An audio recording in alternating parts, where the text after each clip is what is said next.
अस्सलाम वालेकुम वरहमतुल्लाहि वबरकातुहू। उम्मीद है आप सब खैरियत तंदुरुस्ती और आफियत के साथ होंगे। आप देख रहे हैं जेजेसी बाई सरजबाद।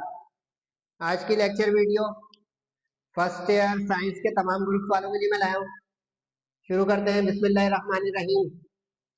आज मैं करवाने जा रहा हूँ आप लोगों को first year physics government Delhi college का prelim paper 2025 according to reduce syllabus. अपने साथ जो है हाइलाइटर, बुक और कैलकुलेटर रख ले। इंशाल्लाह जो है बहुत बेनिफिशियल लेक्चर होगा। एक बैलेंस अच्छा पेपर बनाया है दिल्ली वालों ने। प्रैक्टिस पेपर के तौर पे बहुत अच्छा पेपर है।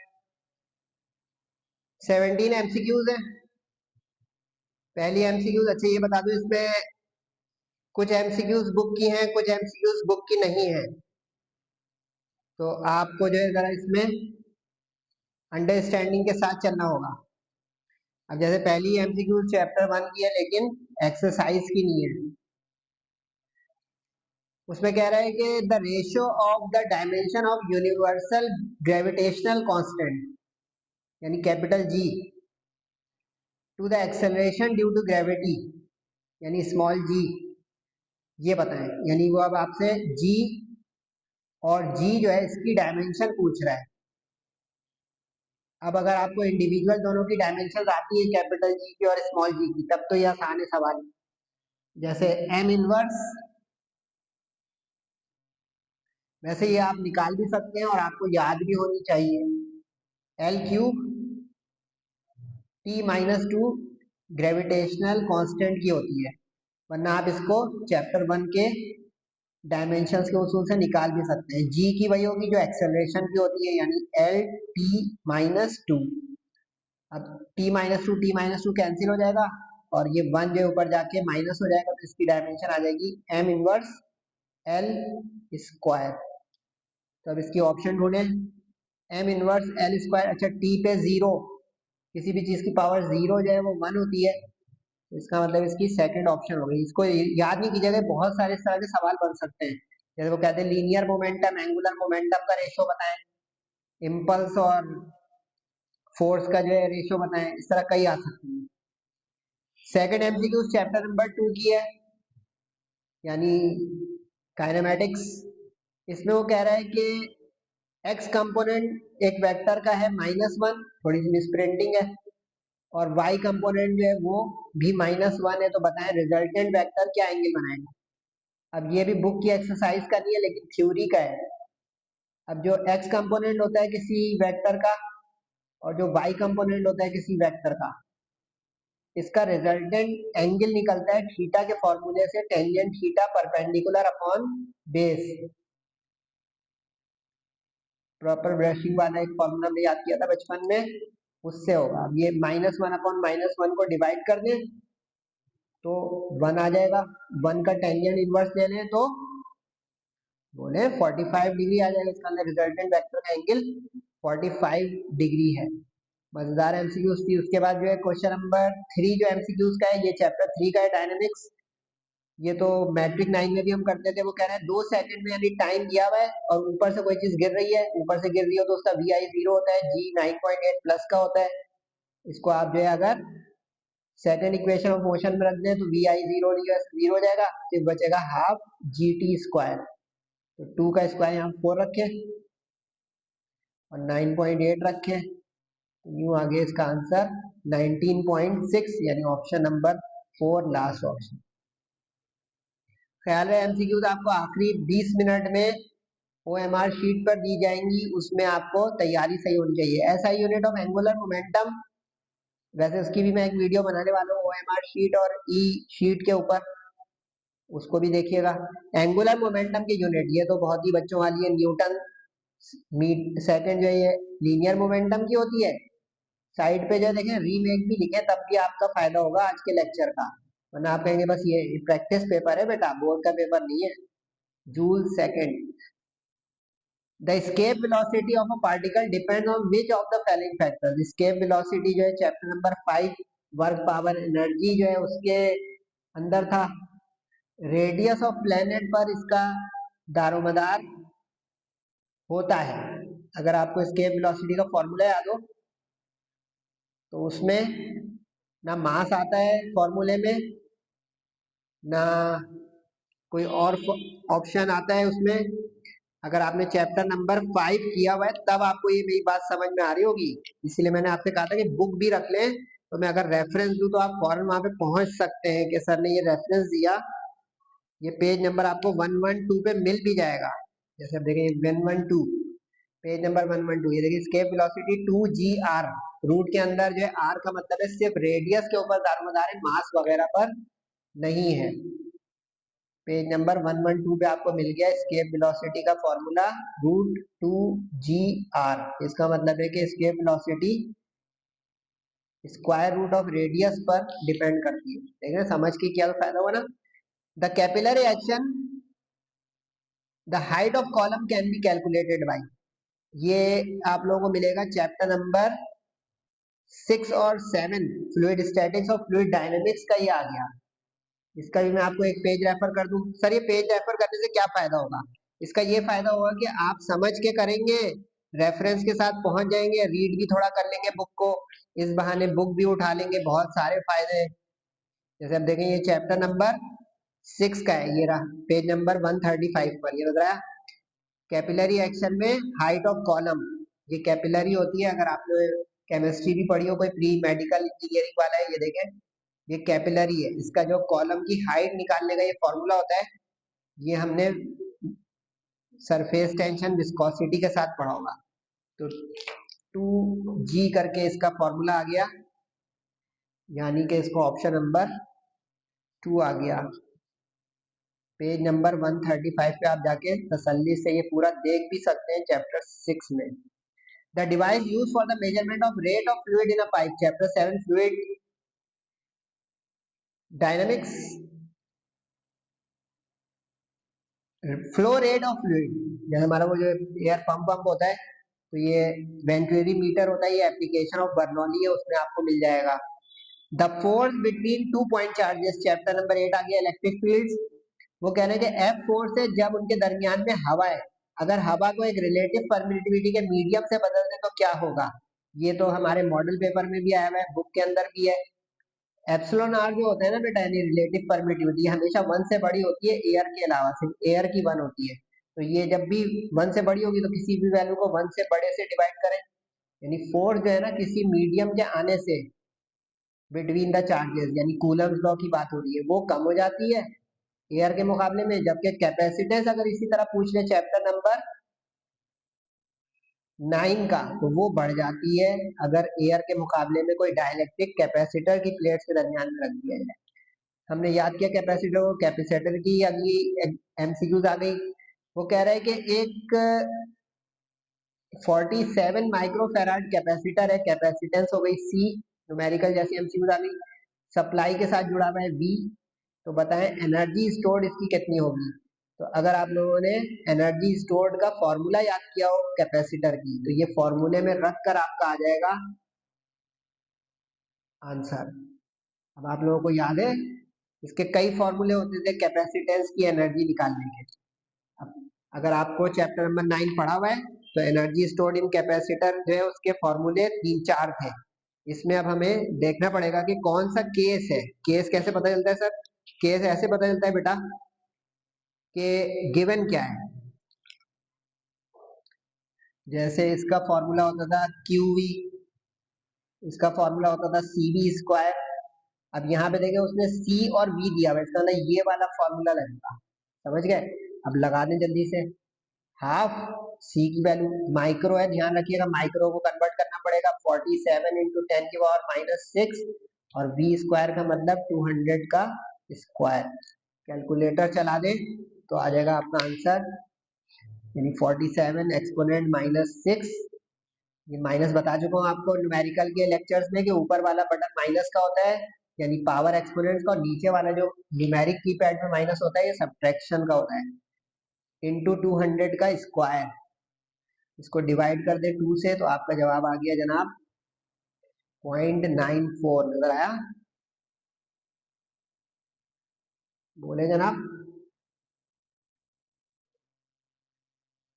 पहला ही पहला ऑप्शन है 0.94 जूल। ये याद नहीं कीजिएगा, ये फॉर्मूला लगेगा अगर चार्ज दिया हुआ था कूलम में। रेडियो वेव्स के मुकाबले में साउंड वेव्स की, चैप्टर नंबर 11 में से आ गया ये, कि रेडियो वेव्स के मुकाबले में साउंड वेव्स की फ्रीक्वेंसी क्या होती है। साउंड वेव जो हम उसको बोलते हैं जो ऑडिबल हो। ऑडिबल साउंड जो होती है वो होती है 20 हर्ट्ज से लेकर 20 किलो हर्ट्ज तक, ठीक है। जबकि रेडियो वेव जो है ये बहुत ही शॉर्टेस्ट वेवलेंथ होती है इनकी, यानी 10⁻⁻10 से भी छोटी होगी वेवलेंथ इनकी। अब आप खुद ही देख सकते हैं कि क्या हुई, बोले अब कहाँ हजारों में और कहाँ जो है माइनस पावर के साथ हायर हो गई। अच्छा, इसके लिए मैं रेफरेंस दे दूं, आपने अगर चैप्टर नंबर 11 पढ़ा हो, बल्कि 11 मैंने जो है यहाँ पे गलत लिख दिया, चैप्टर नंबर 12, इसके अंदर जो है ना मुख्तलिफ वेव्स के जो है उन्होंने लिस्ट बनाई हुई है। उन वेव्स की अगर आप लिस्ट देखेंगे ना तो आपको जो है पता चल जाएगा कि कौन कौन सी वेव्स किस किस वेवलेंथ की है, उससे फायदा हो जाएगा। जैसे ये पेज नंबर 278 पर है, radio waves, microwaves, infrared rays, x rays, ये सारा इसमें आपको मिल जाएगा तरतीब से। अल्ट्रावायलेट, ये पेज नंबर 278 279 पर। ये देखिए इतना तरीके से सर जब बात करवा रहे हैं इसका फायदा उठा ले भाई। ये पेज नंबर 278 79 पर है कंप्लीट। अच्छा, ये वेव्स जो है ये तो अकॉस्टिक्स में चला गया ना भाई, साउंड वेव्स, यानी फिजिकल ऑप्टिक्स में चला गया, हर तरह की वेव्स का आ गया। 13 चैप्टर है, सॉरी। अ केबल ऑफ, एक केबल है 20 मीटर उसकी लेंथ है, क्रॉस सेक्शनल जो है 5 है, और कंडक्टिविटी उसकी पूछ रहे हैं। कंडक्टिविटी जो है उसका फॉर्मूला एक होता है अगर आपको याद हो, कंडक्टिविटी जो है वो रेजिस्टिविटी की रेसिप्रोकल होती है, L/RA। सही है, इसमें रख दे सब चीजें। मीटर में लेंथ हो गई L, स्क्वायर मिलीमीटर में एरिया, इसको मीटर स्क्वायर बनाएंगे हम। ओम हो गया रेजिस्टेंस। ये देखिए बड़ा अच्छा पेपर बनाया दिल्ली वालों ने, इस पे आप टाइम लगाए ना आपका भी दिमाग माशाल्लाह से खुलेगा। L रख दे 20 डिवाइड बाई R, R जो है 5, और 1 मिलीमीटर स्क्वायर का मतलब 1 एक्सपोनेंट -3, क्योंकि स्क्वायर मिलीमीटर। अच्छा, 2 दफा डिवाइड करेंगे तो -6 हो जाएगी पावर। मिलीमीटर से मीटर जाते हैं तो डिवाइड बाई 3 करते हैं, सही है। अगर मिलीमीटर स्क्वायर से जाएंगे तो ऑब्वियस है कि 2 टाइम उसमें स्क्वायर का मतलब 2 मरतबा है, तो डिवाइड बाई 10⁻³ 10/3 मतलब 10⁻6 से डिवाइड होगा, तो मैंने मल्टीप्लाई 10⁻⁻6 कर दिया, जवाब आ गया आपका 4 के बाद 6 जीरो। इसको इंजीनियरिंग मोड कर दे तो पावर कर देगा। इंजीनियरिंग मोड ये 8 के ऊपर होता है, ये बड़ी गिनतियों को पावर कर देता है। सब सीखे 4 एक्सपोनेंट 6, यानी ऑप्शन आ गया आपका लास्ट ऑप्शन 4 एक्सपोनेंट 6। अच्छा, इसके यूनिट्स होते हैं सीमेंस पर मीटर, सीमेंस पर मीटर, या इसको यूं भी लिख सकते हैं आप ओम मीटर का इनवर्स, क्योंकि ये रेजिस्टिविटी का रेसिप्रोकल होता है। रेजिस्टिविटी के ओम मीटर होते थे, चैप्टर 10 देखिएगा जाके, यानी डीसी सर्किट्स।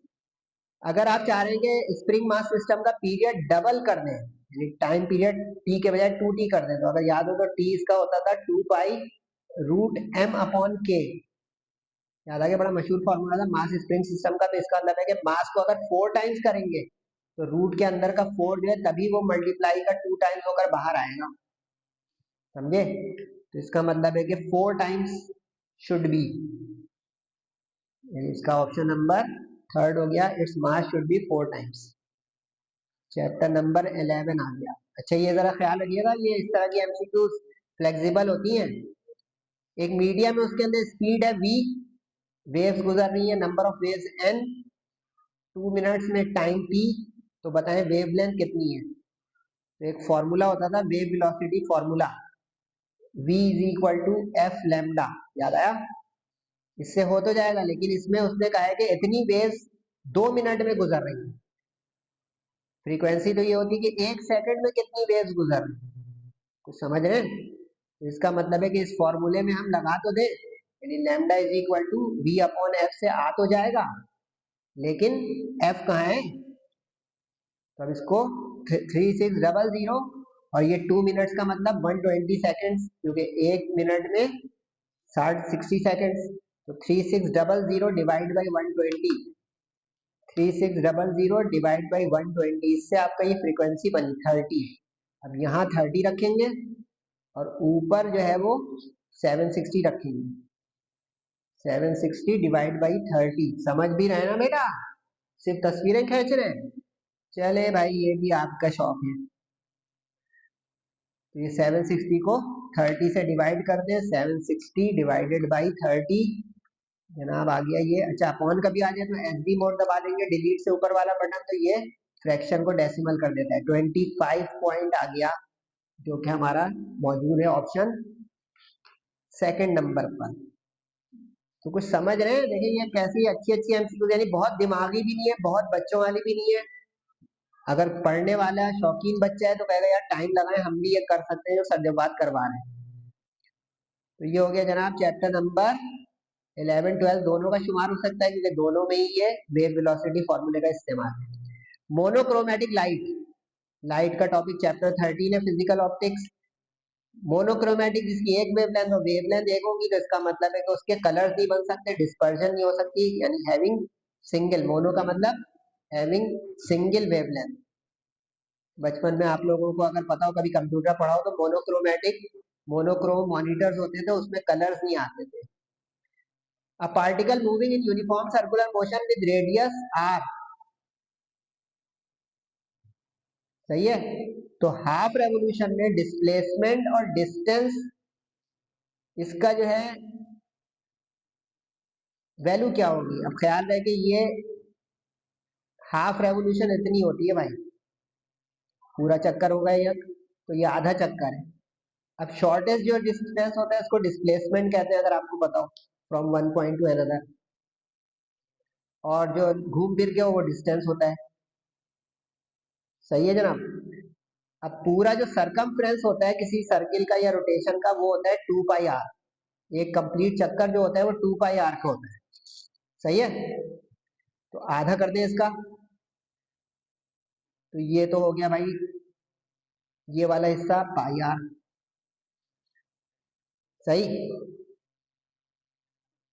और आधा ये जो होता है ये होता है रेडियस इतना, तो यहाँ से यहाँ तक ये हो गया 2 आर, यानी इसको हम डायमीटर बोलते थे। तो अब ऑप्शन ढूंढे आप कौन कौन सा, पाई आर हाफ रोटेशन का और 2 आर कंप्लीट रेडियस का डबल, यानी कि डायमीटर का। तो ऑप्शन मेरी नजर में आ गया ये वाला। कुछ समझे ये कहाँ से निकाला है उसने? ये चैप्टर नंबर 4 से निकाला है बड़े तरीके से। और मजीद 9 10 क्लास आपने पढ़ी थी कि डिस्प्लेसमेंट डिस्टेंस में फर्क क्या होता है, वरना ये बुक में आप ढूंढते रहे। Number of electron in 1 coulomb charge, number of electrons chapter number 8 में भी जा सकते हैं और 10 में भी, क्योंकि चार्जेस की स्टडी दोनों जगह है, यानी क्यू। अब Q अपॉन E जो होता है ना, ये नंबर ऑफ इलेक्ट्रॉन्स निकालने का फॉर्मूला होता है। ये कितने कूलम चार्ज है, कितने इलेक्ट्रॉनिक चार्ज है। इलेक्ट्रॉनिक चार्ज फिक्स होता है। अब उसने 1 कूलम चार्ज बोला है, तो इसका मतलब ये 1 कूलम हो गया। और इलेक्ट्रॉन पे कितना चार्ज होता है बच्चों? 1.6 एक्सपोनेंट माइनस 19 कूलम। इसको इससे डिवाइड कर दो, आ जाएगा कि 1 कूलम चार्ज में कितने इलेक्ट्रॉन्स है, 1 डिवाइड बाई 1.6 एक्सपोनेंट माइनस 19, यानी electronic charge. 6.28 exponent minus plus 18 electrons, यानी फर्स्ट ऑप्शन आ गया। अच्छा, वो 2 कूलम बोलते हैं, 1.5 कूलम बोलते हैं, तो ये फॉर्मूला बस अपने पास नोट करें। ये नंबर ऑफ इलेक्ट्रॉन्स फ्लोइंग उसका फॉर्मूला है। अगर दो वेव्स जो है डिस्ट्रक्टिवली एक ही डायरेक्शन में चल रही हो, चैप्टर 13 आ गया, अगर आपने यंग डबल स्लिट एक्सपेरिमेंट या न्यूटन रिंग्स पढ़ा हो, लेकिन न्यूटन रिंग में तो जो है रेयर से डेंसर मीडियम में लेंस में दाखिल होती है, उससे एयर वाला सोचे, यानी यंग डबल स्लिट एक्सपेरिमेंट जैसा। तो डिस्ट्रक्टिव का होता था ऑड हाफ, लेकिन अगर वो कंस्ट्रक्टिव बोलता, कंस्ट्रक्टिव, तो ये वाला होता कंस्ट्रक्टिव के लिए, यानी एम लैम्डा इंटीग्रल मल्टीपल या जीरो पार्ट डिफरेंस। तो ये 17 एमसीक्यूज थी, बड़ी मजेदार थी। चले गए? क्यों चले गए भाई? सेक्शन बीसी नहीं देखना कि डेली वालों ने सेक्शन बीसी में कौन से न्यूमेरिकल और कौन सी थ्योरी दी? तो उसके लिए भी आप चेक करेंगे, जल्दी जल्दी चेक करेंगे भाई। इसमें मैंने आधा काम आपके लिए किया हुआ है। डेली वालों ने सेक्शन बी में 9 न्यूमेरिकल दिए हैं, जरूरी नहीं है 9 न्यूमेरिकल है, कम से कम 7 न्यूमेरिकल आएंगे, ये बस ध्यान रहिए। मैं अपनी वीडियो में बता चुका हूँ। सेक्शन बी में अगर डायमेंशन वाला सवाल आया तो 8 हो सकते हैं, लेकिन डेली वालों ने डायमेंशन का सवाल चैप्टर नंबर 1 का नहीं दिया है, उसके बदले उन्होंने ये वाला दिया कि डायमेंशन बताओ बच्चों की तरह टॉर्क की, एंगुलर मोमेंटम। ये मैं आपको एक पेज बता देता हूँ कि उस पर डायमेंशंस की लिस्ट बनी हुई है, अगर वो आप लिस्ट देख लें तो उसमें से भी दे सकते हैं वो, और जितनी फिजिकल क्वांटिटीज हमारे फर्स्ट ईयर में उनमें से भी वो डायमेंशन दे सकते हैं। तो आप जो है उससे कर सकते हैं। ये देखिए पेज नंबर 10 पर मुख्तलिफ डायमेंशंस की लिस्ट बनी हुई है यहाँ पे। इसमें देखिए वो ग्रेविटेशनल कांस्टेंट जो मैं एमसीक्यूज करा था उसकी भी लिस्ट आ गई। तो यहाँ से कर लें पेज नंबर 10 से, तो आपको लिस्ट भी मिल जाएगी और रिवीजन का रिवीजन भी हो जाएगा, वरना ये चांस कम है इस सवाल के आने का। प्रोजेक्शन का न्यूमेरिकल बुक में नहीं है, ये मैं भी आपको इसका सॉल्यूशन दिखाऊंगा चैप्टर 2 में से। ग्रीन का मतलब है ये न्यूमेरिकल है और ब्लू का मतलब है थ्योरी के क्वेश्चन है। आपके लिए मैंने आसानी से उसका फायदा उठाया भाई। उसके बाद जो है machine gun fire, expected numerical है, प्रैक्टिस करें। Angular momentum, law of conservation of angular momentum और वर्क एनर्जी थ्योरम, इम्तिहान में इतने और नहीं होंगे, प्रैक्टिस है। दोनों एक्सपेक्टेड सवाल है, प्रैक्टिस करें। अच्छा ये सवाल भी एक्सरसाइज में नहीं है और ये भी, इन दोनों का मैं इंशाल्लाह सॉल्यूशन दूंगा एंड में, दिखाई जाइएगा नहीं। लेमिनार और टर्बुलेंट फ्लो और इक्वेशन ऑफ कंटिन्यूटी, देखिए ये डेफिनेशन काफी सारे स्टूडेंट नहीं करते हैं, अगर नहीं करके जाएंगे 2 नंबर फंस जाएगा, इक्वेशन ऑफ कंटिन्यूटी का आधा नंबर मिल जाएगा। तो डेफिनेशंस भी याद करें। इलेक्ट्रोस्टैटिक फोर्स चैप्टर नंबर 8 का word to word page number 81 पे न्यूमेरिकल मौजूद है, प्रैक्टिस करें। एनर्जी स्टोर्ड इन कैपेसिटर, आसान सी डेरिवेशन है, प्रैक्टिस करें। पावर डिसिपेशन, ये नया सवाल है लेकिन एक्सपेक्टेड है, अच्छा सवाल दिया है डेली वाले ने, इसकी प्रैक्टिस करें। ये 3 फॉर्मूले आएंगे, एक ये आएगा P equal to v i, एक ये आएगा P equal to i square r, और एक ये आएगा P equal to v square upon r. लेकिन इसके लिए मैं आपको रेफर कर देता हूँ कि किस पेज पे आप देखेंगे तो ये आपको चैप्टर नंबर 10 के अंदर ये सवाल मिल जाएगा। ये चैप्टर नंबर, सॉरी मैंने गलत चैप्टर नंबर लिख दिया, चैप्टर नंबर 10 का है।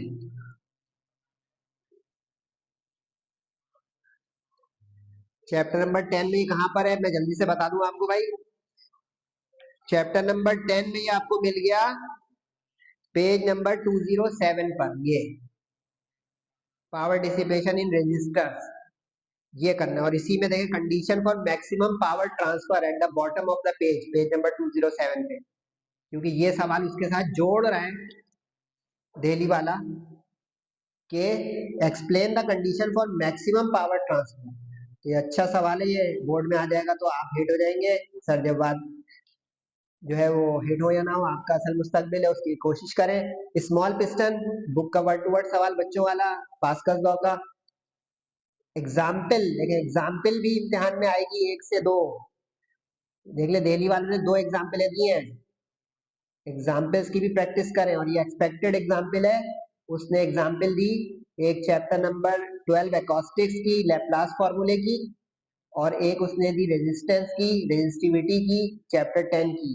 दोनों इंपॉर्टेंट है, प्रैक्टिस करें। स्विंग मशीन, ये बड़ा चर्चा चल रहा है इसका, शायद आ ही जाए बोर्ड में, चैप्टर नंबर 11 ऑसिलेशंस का। अच्छा एक ख्याल रखिएगा कि ये सवाल वैल्यू टू वैल्यू आए ये जरूरी नहीं है, जैसे आप इसने 127 बुक का बिल्कुल वर्ड टू वर्ड दे दिया है, 20 डिग्री बिल्कुल वर्ड टू वर्ड दे दिया है, 50 न्यूटन 4800 न्यूटन, इन वैल्यूज को चेंज किया जा सकता है। प्रैक्टिस जरा समझ के कीजिएगा, रट के नहीं कीजिएगा कि वैल्यू भी रटनी। ग्रीन लाइट, अच्छा बुक में जो है वो ग्रीन लाइट करके दी और वैल्यू थोड़ी सी बदली है, लेकिन मेथड पूरा क्वेश्चन नंबर 15 जैसा है। 15 के अंदर बस वैल्यू बदल के कीजिएगा तो आपका आंसर आ जाएगा इस सवाल का। 2 न्यूमेरिकल मुझे कराने हैं, वो करवा रहा हूँ, उसके बाद सेक्शन सी दिखा दूंगा। 2 न्यूमेरिकल इन्होंने बुक से हट के दिए, लेकिन आसान न्यूमेरिकल है। एक पहला है कि प्रोजेक्शन ऑफ, और दूसरा उन्होंने दिया अ पंप नीडेड, एक यानी चैप्टर 1 का और एक चैप्टर नंबर एक चैप्टर नंबर 2 का वेक्टर्स के लिए और एक चैप्टर नंबर 5 का वर्क पावर एनर्जी के लिए। बस प्रोजेक्शन का ये फॉर्मूला याद करें, जिन लोगों ने मैथ्स पढ़ी हुई है मेरे साथ या कहीं भी फर्स्ट ईयर के मैथ्स के चैप्टर नंबर 3 में फॉर्मूला भी है।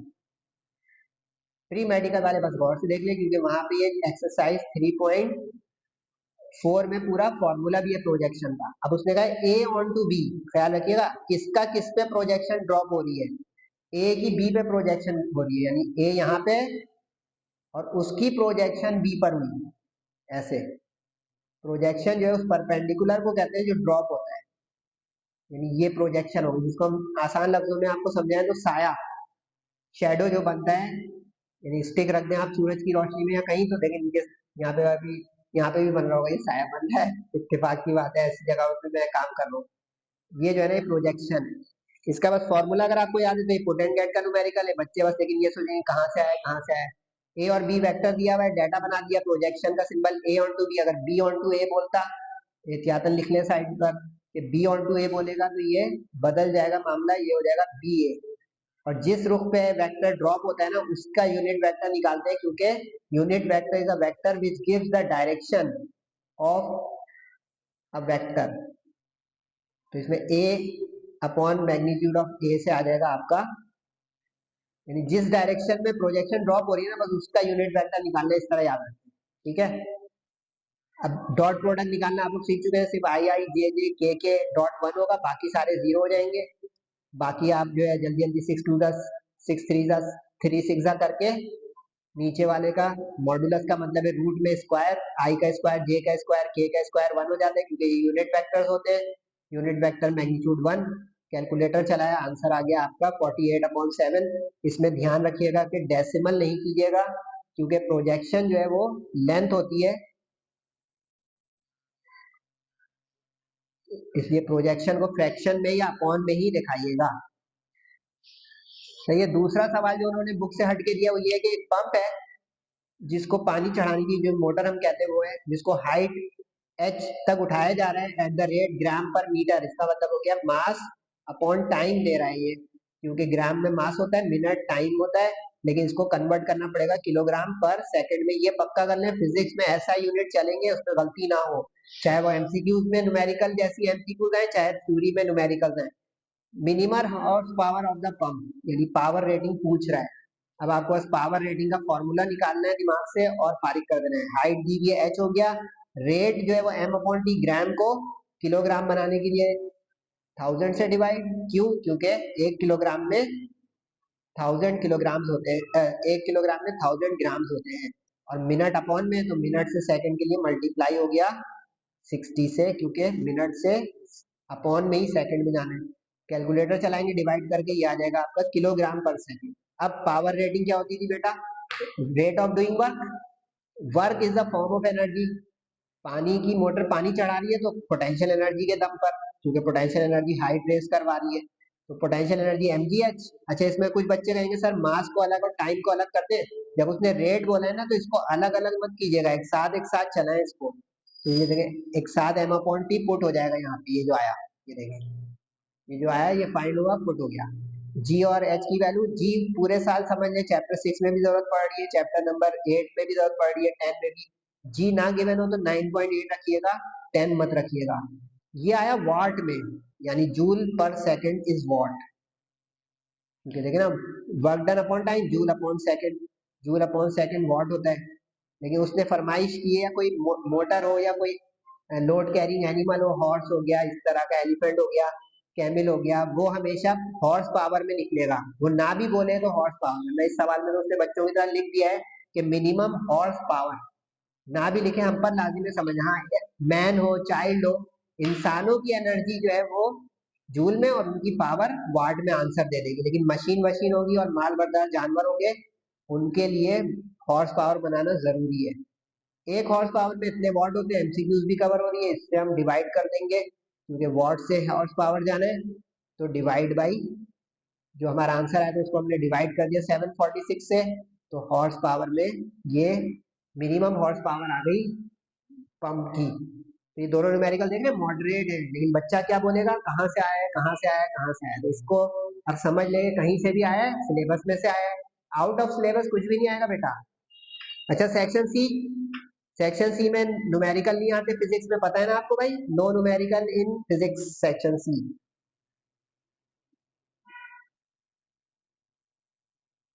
No physics numericals in section c, इसमें सिर्फ और सिर्फ थ्योरी होगी। प्रोजेक्टाइल मोशन बिल्कुल एक्सपेक्टेड है, इसको घोल के पी लें। यंग्स डबल स्लिट एक्सपेरिमेंट बिल्कुल पक्का। Projection of particle diameter of a circle बिल्कुल पक्का। बर्नौली और इक्वेशन ऑफ कंटिन्यूटी में मुकाबला है भाई इस साल, लेकिन इक्वेशन ऑफ कंटिन्यूटी उन्होंने सेक्शन बी में दे दी है। एक चीज बता दूं, ये दोनों एक साथ सवाल नहीं आ सकते। इक्वेशन ऑफ कंटिन्यूटी अगर यहाँ आ गया तो बर्नौली वहां नहीं आएगा। ये भी एक नोटवर्दी चीज बता रहा हूँ। तो इसलिए मैं इस सवाल को अभी वोट नहीं ले रहा हूँ पूरा पूरा कि ये क्या केस है। Elastic in elastic collision chapter 3 का बिल्कुल एक्सपेक्टेड है। और Newton formula for speed of sound और लेप्लास करेक्शन बिल्कुल एक्सपेक्टेड है। वैसे मेरी ये वीडियो भी अपलोडेड है, न्यूमेरिकल्स प्रैक्टिस शीट इंपॉर्टेंट करीन, और ये भी वीडियो अपलोड होने जा रही है, most important section b and c target paper theory questions.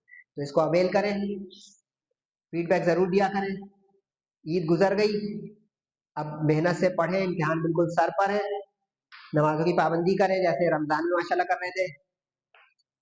दुआओं की दरख्वास्त है। अस्सलाम वालेकुम वरहमतुल्लाहि वबरकातुहू।